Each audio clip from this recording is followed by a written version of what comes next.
Бажаю здоров'я, шановні українці, українки. I wish you health, fellow Ukrainians. We are not losing a single day for Ukraine. I have just spoken with Hakeem Jeffries, the leader of the Democrats in the U.S. House of Representatives. I thanked him and all the congressmen for their support of our country and personal leadership in advancing a new package of assistance to Ukraine. We are interacting with our partners at all levels to achieve the level of efficiency in assistance that is needed not only to hold our positions, but also to disrupt Russia's war plans. We are still waiting for the supplies promised to Ukraine. We expect exactly the volume and content of supplies that can change the situation on the battlefield in the interests of Ukraine.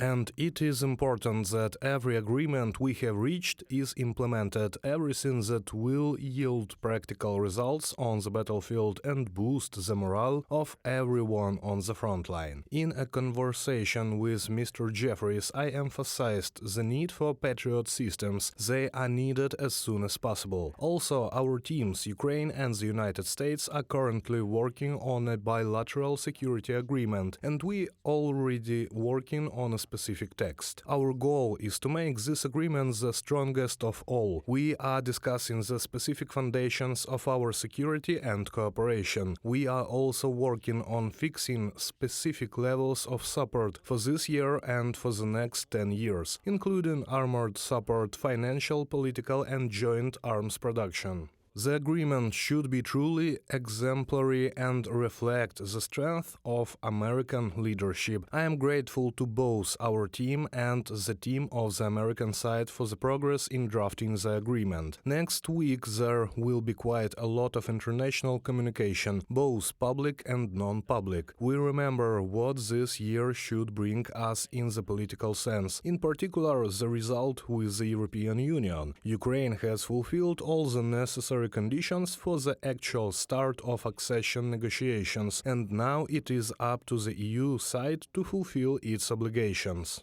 We continue preparations for the first inaugural peace summit in June, and our team, along with the teams of our key partners, is working to make the summit truly global. We can say for sure that all continents will be represented. Different parts of the world, different views on global development, but all of them share the same recognition that the UN Charter and basic international conventions are binding documents for every country in the world, including a country like Russia, where madness prevails. The world majority must force Russia into peace, and it can do this. It is in June that the path to a just peace can begin.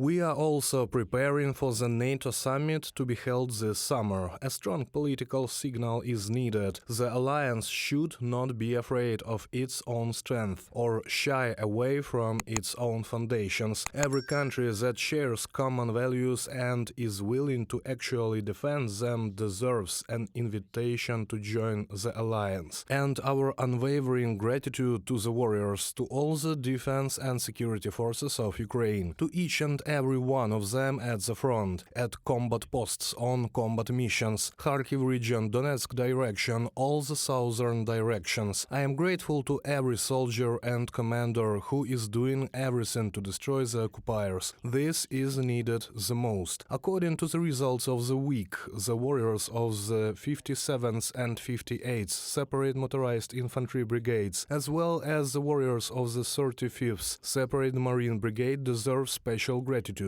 I would also like to mention our border guards, both those who are fighting on the front line alongside everyone else and those who are protecting our border communities and destroying Russian subversive groups. Special gratitude goes to all the servicemen of the Dozor Special Forces Unit of the State Border Guard Service of Ukraine, also to the warriors of the Revenge Brigade, and I would like to thank Staff Sergeant Alexander Matejko, Senior Sergeants Sergei Nestorenko and Svetoslav Ignatyuk for their special results. The Steel Frontier Brigade, Staff Sergeant Ivan Koval, Sergeant Vitaly Mikitenko and Senior Soldier Yevgen Kolesnik. Well done, Chernihiv and Volyn Border Guard detachments, senior soldiers Mikhailo Daniluk and Mikhailo Myndyuk, sergeants Yuri Romashin and Mikhailo Sereda, and senior sergeant Roman Novik. Sumy Border Guard detachment soldier Andriy Krut and staff sergeant Yuri Popkov particularly distinguished themselves. I also thank all the soldiers of our Kharkiv detachment, especially senior soldiers Denis Shevchenko and Volodymyr Shevtsov and Major Andriy Kuchinsky. I am proud of you all, warriors. I am grateful to everyone who is with Ukraine, who is in Ukraine, and for whom Ukraine is the only home on earth. Glory to Ukraine.